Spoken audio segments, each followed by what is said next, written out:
малчны болон малын эрүүл мэнд тогтвортой хөгжилд бол нөлөөлөх энэ хүрээг бид нар бол улаан шугам гэж үзээд энэ улаан шугамыг бүхэл хууль тогтоомжид бол бодлогын анхаарлын төвд нь байлгаж ингэж ажиллах хэрэгтэй гэж бид нар ингэж үзэж байгаа. За тэгэхээр зэрэг бид нар албан шаардлага боловсруулсан энэ албан шаардлага бол говийн бүсийн уул уурхай нөлөөлийн бүсийн малчид жилийн хугацаанд ярьж сүүлийн 6 сард бол эрчимтэй ярьсны хүрээнд бол боловсруулсан албан шаардлага бол манай энэ Дорногов аймгийн 70-60 сумаас ирсэн уул уурхай нөлөөлийн бүсэд байж байгаа. Энэ жил мал нь яг одоо ингээд шин төлөвлөж байгаа ишиг хурган гэтэл уушгины хавдартай өвчтэй ийм гарч байгаа малчин болов ингэж уншид танилцуулна.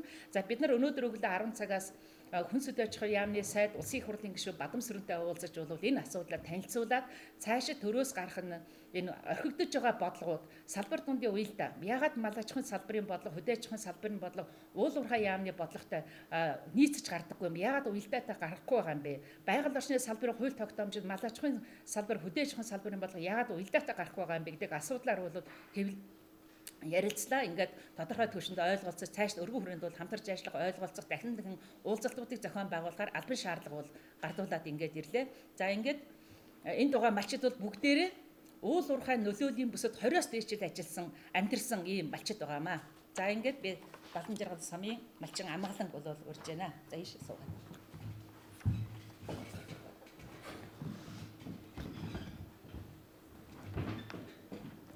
За Улсын их хурлын гишүүн Учрал танаа албан шаардлага, ашигт малтмлын тухай хууль, газрын тухай багц хууль, байгаль орчинд нөлөөлөх байдлын үнэлгээний тухай хууль тогтоомжинд нүүдэлчин, бэлчээрийн уламжилт малчдын эдийн засаг, нийгэм, соёлын эрхийг баталгаажуулах тухай 2026 оны 3 сарын 26 говийн бүс нутаг дахь уул уурхай болон түүний дэд үтсийн төслүүдийн нөлөөллийн бүсэд амьдарч буй нүүдлийн болон уламжлалт бэлчээрийн мал аж ахуйн эрхлэгч малчдын төлөөлөл бид Монгол улсын үндсэн хуулиар баталгаажсан эрх чөлөө мөн Монгол улсын нэгдэн орсон олон улсын хүний эрх хэм хэмжээ заасан эдийн засаг нийгэм соёлын болон улс төрийн эрхэн эдлэх зөрчигдсөн эрхээ сэргээх цаашид дордуулах альва бодлого шийдвэр гаргуулахгүй байх зорилгоор энэ хүү албан шаардлагыг санал нэгдэн боловсруулж хүргүүлж байна. Нөхцөл байдал уул уурхай нь Монгол улсын эдийн засгийн хувьд өнөөдөртөө ач холбогдолтой байж болох ч бэлчээрийн уламжлалт тогтолцоог задлах, усны нөөцийг хомсдолд оруулах, бэлчээр болон нүүдлийн бэлчээрийн орон зайг тасалдуулах, малчдын зам ёсны эрх чөлөөг дордуулах, иргэний улс төрийн оролцоог нэр төдий хэлбэрт оруулах зэрэг эрсдлүүдийг бодитойгоор үүсгэж байгаа нэгэн илэрхий болоод байна. 2026 онд Монгол улсад зохион байгуулагдах дэлхийн малчдын чуулган мөн нэгдсэн үндэсний байгууллагын цөлжилтийн тэмцэх тухай конвенцийн талуудын бага хурал зэрэг олон улсын томоохон арга хэмжээнүүд нүүдэлчин малчдын бэлчээрийн эрх, нүүдлийн соёл, усны нөөц зэрэг амжиргааны баталгааны асуудлыг дэлхийн түвшинд хэлэлцэх ач холбогдолтой юм а.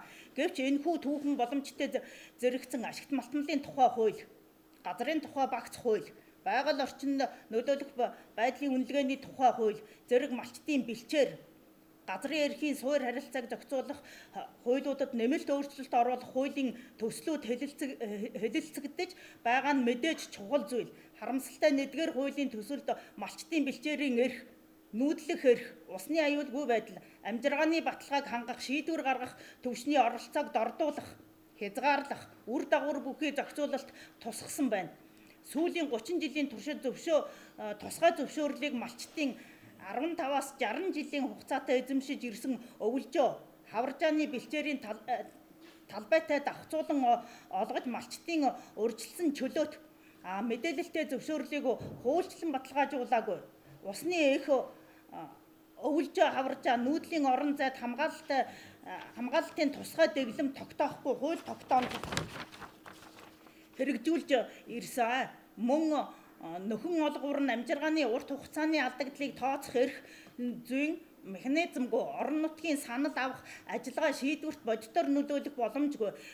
Хэд олон жил байсны улмаас бэлчээр доройтох, усны нөөц багасах, цөлжилт үүсэх, хүний эрх, нийгмийн зөрчил нэмэгдэх нөхцөлийг бий болгосоор байна.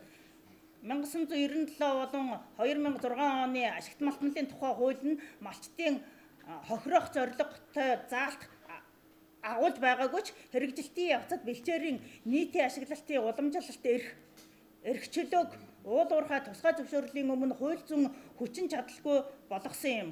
Үүний улмаас бэлчээрийн газрыг уул уурхай тусгай зөвшөөрөлд онцгой эрхээр олгож ирсэн нь уламжлалт хэрэглэгчдийн давуу эрхийг зарчмыг зөрчиж ирсэн төрийн алдаатай бодлого зохицуулалтын сөрөг үр дагаврыг өнөөдөр бид амьдрал дээр харж биеэр амсаж байна. Газрын хэвлийн баялагийг ашиглах бодлого нь зөвхөн лиценз олгох, олборлож мөнгө олох асуудал биш гэдгийг өнгөрсөн 30 жилийн нийгмийн амьдралд харууллаа. Энэ нь хүний эрх, соёл, зан заншил, усны аюулгүй байдал, цөлжилт, уур амьсгалын өөрчлөлт, зам тээврийн зохицуулалт, мал аж ахуй тогтвортой байдал, гадаад худалдаа, хөрөнгө оруулалт, экспортын бодлого зэрэг олон салбарыг хамарсан стратегийн түвшний зориулалт шаарддаг асуудал юм а. Иймд салбар хоорондын уялдаа хангаагүй зөвхөн эдийн засгийн өсөлтөөр хэмжсэн богино хугацааны ашиг сонирхолд хөтлөгдсөн хандлага, бодит байдал харуулсан үнэлгээ судалгаагүйгээр хууль тогтоомж гаргах нь нүүдэлчин малчтын бэлчээрийн газар уламжлалаараа нөөцөд хүрэх орон зай боломж, мал сүргийн аюулгүй байдал, малчтын өмчтэй байх, өмчөө хамгаалуулах эрх, эрүүл аюулгүй орчинд амьдрах эрх, байгалийн тэнцвэр алдагдахаас хамгаалах эрхэд тогтмол ахиц өөрчлөлт гаргах төрийн үүрэг биелэгдэх боломжгүй болгож байна. Цаашлаад энэ нөхцөл байдал нь ашигт малтмалын салбарын төсөл хэрэгжүүлэх аж ахуй нэгжүүдийг хүний эрхийг хүндэтгэх, хамгаалах, бизнесийн үүрэг, хариуцлагаа үл тоомсорлох, хэрэгжүүлэхгүй байх нөхцөлийг бодитоор бүрдүүлж байна. Үндсэн хууль заасан мал төрийн хамгаалалтанд байна гэсэн заалтыг уламжлалт бэлчээрийн мал аж ахуйн эрхлэгч малчтын эрхийг төрийн бодлогоор хамгаалалтанд авах заалт гэж үздэг. Гэтэл уул уурхай эрчим хүч болон тэдгээрийн дэд бүтцийн бодлого, үйл ажиллагаа, бодит амьдрал дээр үндсэн хуулийн энэ заалтын хэрэгжилт нийцэхгүй зөрчилдсөөр ирлээ. Бид тэмцэгч малчин байхыг хүсэхгүй байна. Монгол улсын үндсэн хуулийн 19-р зүйлийн 19-ийн 1-д төрөөс хүний эрх чөлөөг хангах хүч, эдийн засаг, нийгэм, хууль зүйн болон бусад баталгааг бүрдүүлж хүний эрх чөлөөг эрчимтэй тэмцэж хөндөгдсөн эрхийг сэргээн эдлүүлэх үүргийг иргэнийхэн өмнө хариуцна гэж заасан байдаг. Энэ үүрэг нь зөвхөн нийгмийн халамж дэмжлэг бус, харин хүний эрхийг дордуулах аливаа хууль тогтоомж батлахгүй байх, хувийн хвшлийн үйл ажиллагаанаас иргэдийн эрхийг бодиттой хамгаалах, зөрчигдсөн эрхийн сэргээх төрийн хариуцлага юм а.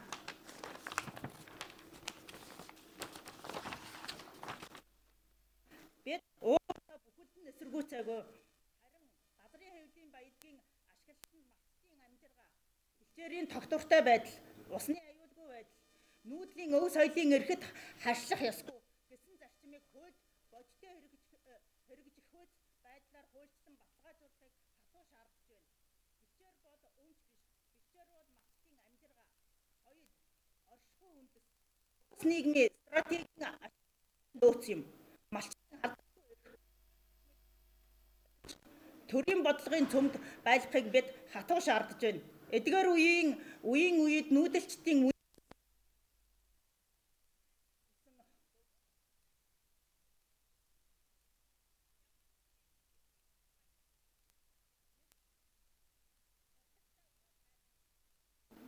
унд ахуй усны эх, худаг өвөлжөө, хаваржа, тэдгээрийн бэлчээрийн талбай, нүүдлийн нөөцөд хүрэх орон зай газарт улаан шугамар хамгаалах, эрдэс баялаг болон дэд үтцийн үйл ажиллагааг явуулахгүй байх. Хоёрт малчтын олонх нь зөвшөөрч бэлчээр өгсөн зөвшөөрлгүйгээр ашигт малтмал болон дэд үтцийн тусгай зөвшөөрөлд бэлчээрийн газраас олгохгүй. Түүн дээгүүр замын маршрут тогтоохгүй байх. Гуравт малчтын зөвшөөрлгүйгээр нэгч малчин өрхийг нүүлгэн шилжүүлэхгүй байх. Дөрөвт амжиргааны бүрэн нөхөн олборгүйгээр газар чөлөөлөхгүй байх. Нөхөн олбор бол мөнгө биш, алдсан болон ирээдүйн алдах боломжийг тооцох ёстой. 5. Нөлөөлийн бүсийн малчтын оролцоонд суурилсан хяналтын тогтолцоог хуульчилж тусгай зөвшөөрлийг төр зогсоох хүртэл санал гаргах эрхийг олгох ёстой. Бидний тууштай нэхэх шаардлага. 1-р ашигт малтмлын тухай хууль, газрын тухай багц хууль, байгаль орчинд нөлөөлөх байдлын үнэлгээний тухай хууль болон эрдэс баялагын бодлогын хэрэгжилт үр дагавар байгаль орчин нийгэм соёлын эрхийн иж бүрэн үнэлгээг говийн бүсийн малчтын оролцоотойгоор нэн даруй хийх. Хоёрдугаарт ашигт малтмлын тухай болон газрын тухай багц хуульд малчтын бэлчээр нүүх эрхийн хамгаалалт гэсэн бие даасан бүлэг заавал оруулах. Гуравт малчтын халдашгүй эрх улаан шугамаар тодорхойлсон бэлчээрийн газарт уул уурхайн үйл ажиллагааг хориглох зохицуултыг хуульд заавал оруулах. Дөрөвт байгаль орчинд нөлөөлөх байдлын үнэлгээний тухай хуулийн нэмэлт өөрчлөлтийн төслийг буцаан байгаль орчин нийгэм соёлын эрсдлийн үнэлгээний тухай хууль болон шинжилсэн найруулга анхдагч хууль болон нэн даруй батлах. Тавд малчтын урьдчилсан чөлөөт мэдээллийн зөвшөөрөл авах олон улсын зарчмын ашигт малтмлын тухай хууль, газрын тухай багц хууль, байгаль орчинд нөлөөлөх байдлын үнэлгээний тухай хууль баталгаатай хэрэгжихээр оруулах. 6-ад байгаль орчин болон хүний эрхийн зөрчил гаргасан компани тусгай зөвшөөрлийг цуцлах. Учруулсан хохирлыг 100% нөхөн төлөвлөх хатуу хариуцлагыг тогтолцоог бий болгохоор хуульд зааж оруулах. 7. Ашигт малтмлын тухай хууль, газрын тухай багц хууль, байгаль орчинд нөлөөлөх байдлын үнэлгээний тухай хуулийн зохицуулалт, хэрэгжилт хариуцсан эдийн засаг, хөгжлийн засгийн газрын хэрэг эрхлэх газар, холбогдох яам, агентлагууд болсон бол 2009 оноос хойш Шорон замын тээвэр эхэлсэн. Айл уян их говь энерги сар говь гэсэн одоо 3 компаниас одоо Шорон замын тээвэр эхлүүлсэн. Одоогийн байдлаар бол одоо тээвэрлтийн коридор бүс нутаг болж хөвөрсөн төмөр зам одоо 5-7 санги мандлын боон төслөх одоо хатуу уучлалтай зам. Тэгээд одоо үүнээс үүдэлтэй одоо малчтын эрх тодорхой хэмжээнд их хэмжээгээр зөрж байна. Тамаангүй төмөр замаас үүдэлтэй мал их хэмжээгээр дайрагдж байна. Нэг айлын 18 тэмээ дайрагдсан. 50 гаруй баг мал дайрагдсан. Өдөр тутамд одоо тээвэрлт хийж явах явц одоо 7 хоногт нэг бод дайрагдж байна. Эргээд одоо малчтыг одоо нөхөн төлөвлөгөж олгодоггүй. Захиргааны ерөнхий хуулийн дагуу тухайн малчид хариуцлага тооцох ёстой гэдэг 18 тэмээгээ ядуулчихад дээр нь 350 мянгаар торгуулад ингэ явж байгаа нь одоо бас туйлын харамсалтай байна. Энэ хуульдаа бас тодорхой хэмжээний өөрчлөлт оруулаасаа гэж бодож байна. За анхаарал тавьсан байна.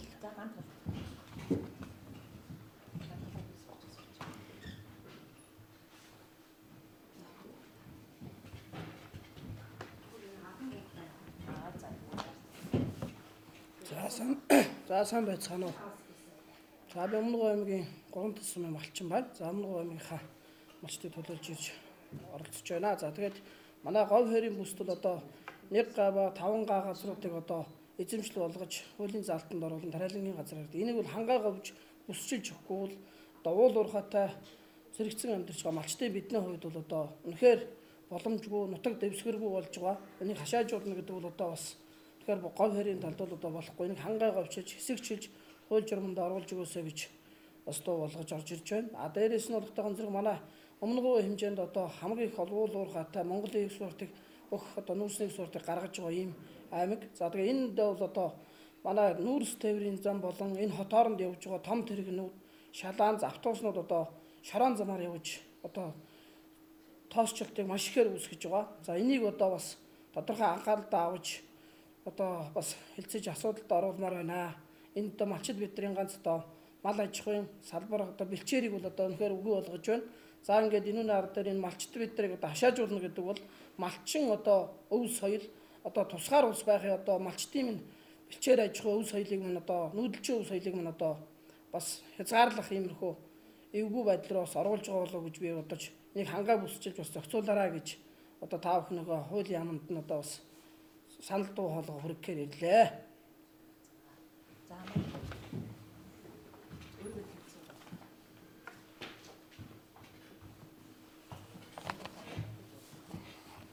За сайн байцгаана уу. Намайг Дорногов аймгийн Айрах сумын малчин Амгалан баяр байна. За манай Айрах суманд жончны од бололт ихтэй, уул уурхай ихтэй. Манайх гэхэд 8 уурхай тойроод байгаа. Манай уурхайгаас шалтгаалаад нөгөө нэг малын өвчлөл их гарсан. Нөгөө мал маань сая 26 оны 3 сарын 20 гэхэд хүнд металлын хор гэж гардаг. Ихэнх малуудад маань манайх айлтайгаа өөр айлын малтай цуг байгаа. Айл маань тэгэхэд нөгөө айлын мал дээр гарахгүй ганц манай малаас одоо 10-аад мал өгчээд байгаа. Энэ нь уул уурхай нөгөө хүнд металлын хор гэдэг нь уул уурхайгаас гарсан. Тэсэлгээ тээвэр мэвэр юм тоосон цараас шалтгаалсан голдуу байгаа. Энэ сая мал Дорногов аймгийн мал эмнэлгийн бичиг байгаа. Энэ сая 20-нд авчирсан энэ мал эмнэлгийн бичиг нь. Тэгээ манайх ер нь уурхайгаас болж одоо амьдрах нөхцөл үнэхээр байхгүй. Өвлжөөгийн маань ингээд хужаанаар ингээд гадаа нь буучихсан, хашаад авчихсан, худгийн маань дарчихсан. Бид нар уух усгүй, гүний усын маань үнэхээр их гаргаж 8 уурхай зэрэг гүний ус гаргах тохиолдол бас энэ хугацаанд байна. Тэгээ малчин биднэрт худаг усны асуудал, бэлчээрийн асуудал, одоо бүх зам тээврүүдийг хатуу уучлалтай болгоод өгөөч гэж бас төрцгөөсөө гуймаар байна. Бэлчээрийн асуудлыг хэцүү байна.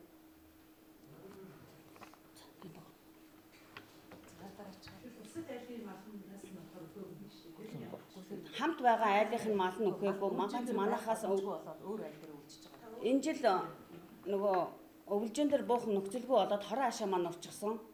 Тэгээд бид өөр айлын өвлжин дээр түр айл цаахал буусан чинь нөгөө айл маань мал нь зүгээр манайхаас гэхэд дам манайхаас өгöd байгаа байхгүй юу. Тэгээ аймаг руу шинжилгээнд явуулахад хүнд металлын хордлого гэж гарсан. За, сайн байцгаана уу. Дорногов аймгийн Айраг сумын залуу малчин Бямбаах байна. За, өнөөдрөөр одоо ингээд энэ цаг үедээ залуу малчид үнэхээр ховордлоо. Үеийн үед уламжилж ирсэн энэ амьдралаасаа бид салъя гэж салсангүй. Яалтгүй л ингээд зуд турхан цаг үеийн байдал, одоо төрийн бодлогогүй байгаа уул уурхай, усны асуудал маш олон нөхцөл байдлаар одоо ингээд төв рүү ороход чиглэгдлээ. Дээрээс нь боловсролын юу ч нөлөөлж байна. Одоо 6 настай хүүхдээ оруулах жишээ нь. Тэгээд дээрээс нь хідэн хөдөө одоо морь дагсан хідэн хөдөөний малчин залуучууд байж байлаа гэхэд тэдний ихнэр болох, эргийн болох бүсгүүчүүд ерөөс огт байхгүй. Тэгээд яг энэ цаг үеэр ингээд хөдөөгөө яг орхитуулж байгаа. Яг одоо яваад үзээрэй. Үнэхээр яг нутагт маань одоо хөдөө нутаг эзэнгүүрч гэсэн. Байгаа нь хідэн уурхай. Тэгээл засгийн газрын сонгуульч шалгуулалтаар гээд нутгийн нөгөөд идэг бэлчээрчгүй, усчгүй, тэгээд хөдөө амьдрах нөхцөлгүй байгаа энэ малчтын жоохон энэ одоо дагвал түүхий итэр одоо ямар ч үн төрдгөө хог дээр хаягдах ийм нөхцөл байдалтай болохоор яаж бид нар амьдрах юм бэ? Цаашдаа ингээд малчтын амьдралыг одоо өнгөөдүүлээд цаашдаа амьдрах нөхцөлгүй болгож байгаа болохоор яг энэ цаг үеэр одоо ингээд бид нар ингээд хавчигдаж, боогдож цаашдаа амьдрах нөхцөлгүй болж байгаа нь их харамсалтай байна. Энэ дээр төрийн бодлого шийдвэр гаргаж бас нэг дэмжлэг үзүүлж яг бодлогоор энийг цаашдаа авч явах ийм нөхцөл байдал төргмээр байна. Тэгэхгүй энэ чинь усан хөрсөн бохирдолтой байх юм бол бидний малчид одоо цаашдаа яаж эрүүл хүнсээр Монголоо хангах юм бэ? Яаж бид нар цаашдаа оршин тогтнох юм бэ? Яаж амьдрах юм бэ? Яг энэ үндсэн одоо энэ Монгол хүнийхээ амьдралыг яг цогцоор нь хөв соёлоор тээж яваа энэ хүмүүсээ цаашдаа уламжлалт амьдралаа ингээ орхиход шууд бусаар шууд нөлөөлж байгаа байхгүй юм чинь. 100 түүчэлэх 100 нэмэтээ сонин цаасан хэвлэл болон цахим хэлбэрээр уншигч танд хүрч байна. Иргэдээ өмөөч өвчин. Үндэсний өдөр тутмын сонин 100 нэмэтээ